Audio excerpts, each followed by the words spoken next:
Это программа «Актуальное интервью», в студии Иван Лазаренко. Здравствуйте. В России возобновлена диспансеризация населения. Плановые обследования населения ранее были приостановлены на фоне распространения коронавирусной инфекции. Ранее Минздрав страны утвердил правила возобновления диспансеризации. Как обстоят дела у нас в Якутии, как пройти медицинское обследование и какие новшества введены. Об этом мы сегодня спросим у исполняющей обязанности главного специалиста по терапии Минздрава Республики Айталины Тароновой. Айталина Константиновна, здравствуйте. Здравствуйте. Скажите, с какого времени и где возобновляется диспансеризация? Диспансеризация определенных групп взрослого населения и профосмотры начаты у нас с 3 августа. Изначально мы начали в ограниченном количестве диспансеризацию в более или менее эпидемиологически стабильных районах республики. Это 22 района, включительно еще некоторые больницы города Якутска. Ну, давайте напомним нашим телезрителям, для чего все-таки нужна диспансеризация и какие проблемы она решает. Ну, диспансеризация и профосмотры изначально они необходимы для того, чтобы выявить у населения первичные заболевания, первичные хронические неинфекционные заболевания и поставить на диспансерный учет для дальнейшего наблюдения за пациентами. Изначально проводится диспансеризация в 2 этапах. Первый этап проводится для того, чтобы выявить риски, факторы, которые предрасполагают к возникновению заболеваний, или находят сами заболевания, которые необходимо выявить и поставить на диспансерный учет. И для этого проводится 2-й этап диспансеризации. Но вот если анализировать итоги диспансеризации населения за прошлый год, о чем они говорят и какие выводы были сделаны? За прошлый год диспансеризация определенных групп взрослого населения, профосмотры детей и также взрослого населения у нас прошли с очень хорошими результатами, можно сказать. Мы превысили и годовые индикаторы, которые были нам поставлены Министерством здравоохранения Российской Федерации. И мы достигли неплохих цифр по взятию на диспансерный учет населения, которому мы выявили первичные заболевания или факторы риска, предрасполагающих к возникновению тех или иных заболеваний. Ну а как и где можно узнать, какие возрастные категории подлежат диспансеризации, каких специалистов нужно пройти, в частности в этом году, кто должен проходить диспансеризацию? Диспансеризацию определенных групп взрослого населения проводится начиная с 18 лет. К нему добавляете каждые 3 года, и получается возраст, который проходит непосредственно диспансеризацию. То есть 18 лет, 21 год, 24 и так далее. Вся информация о диспансеризации, какие возраста походят, какие годы рождения будут проходить в текущем году, можно найти на сайтах Министерства здравоохранения Российской Федерации, на сайте Министерства здравоохранения Республики Саха-Якутия. Можно также найти информацию всю текущую о начале, как пройти всю маршрутизацию на официальных сайтах медицинских организаций республики.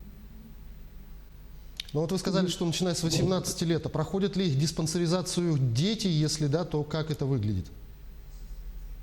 В текущем году у нас диспансеризация, конечно, дети проходят. Дети должны быть охвачены от количества детского населения 80%. Независимо от того, что у нас пандемия произошла, мы постарались не снижать утвержденные в начале года плановые значения, да. С августа месяца уже работа по этому направлению уже начата. Профосмотры детей, которые посещают школы или детские сады, будут проводиться непосредственно в образовательных учреждениях, то есть в садиках или в самих школах. А неорганизованные дети, да, они будут приглашаться участковыми педиатрами, сами будут обзванивать и приглашать по предварительной записи в поликлинике. Ну вот для людей старше 65 лет режим самоизоляции продолжается, они должны сидеть дома. Когда они смогут пройти диспансеризацию? Да, мы, конечно, изначально сейчас из-за не совсем стабильной ситуации по эпидемиологической ситуации, по новой коронавирусной инфекции, да, мы ограничиваем посещение лиц старше 65 лет и лиц, у которых имеются хронические неинфекционные заболевания, так как они являются группой риска, которые легко могут заболеть коронавирусной инфекцией. На данном этапе у нас потихоньку идет третий этап восстановления профильной деятельности медицинских организаций республики.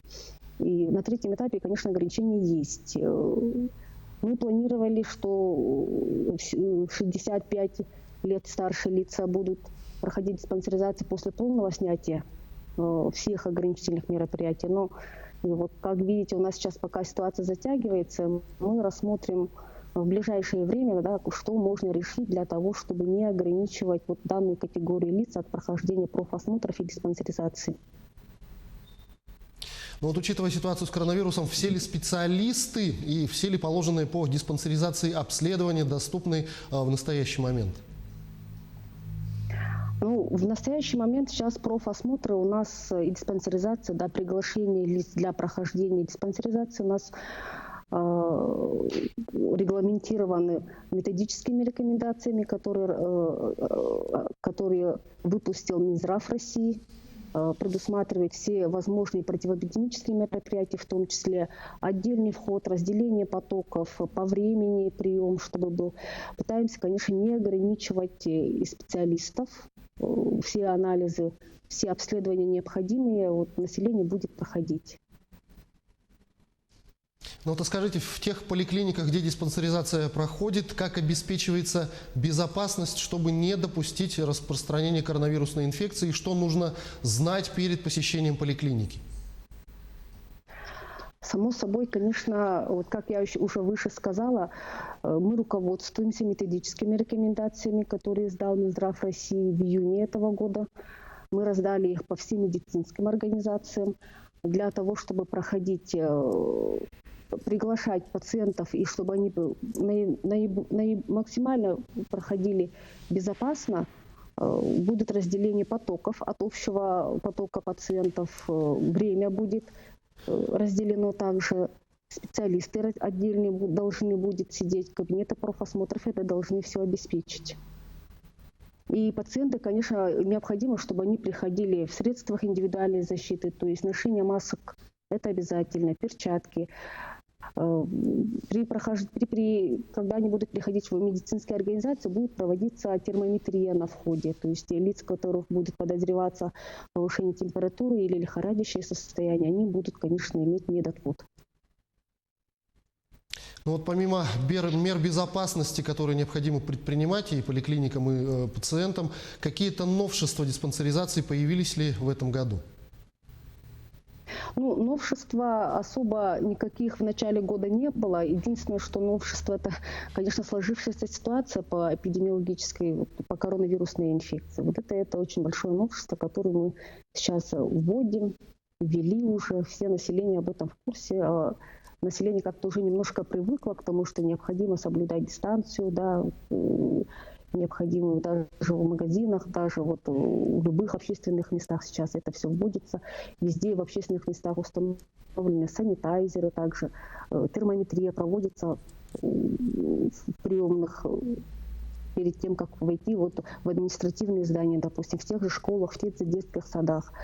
Такое же новшество, вот как термометрия, введено и в медицинских организациях, будь то это поликлиника, городская поликлиника или больница стационарная, или ФАПы.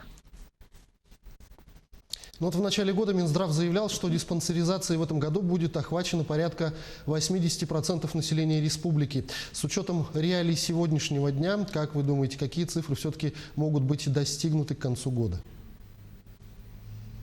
Да, в начале года у нас планы были хорошие, большие планы с учетом того, как мы успешно провели диспансеризацию прошлого года. Мы планировали еще завысить плановые цифры этого года и по детям, и по взрослому населению. Но эпидемиологическая ситуация вводит везде все коррективы. Мы сейчас живем в режиме, скажем так, повышенной готовности. У нас планы пересматриваются еженедельно, потому как будут справляться медицинские организации в это время года, да, будет и смотреться, как утверждаться заново, пересматриваться планы.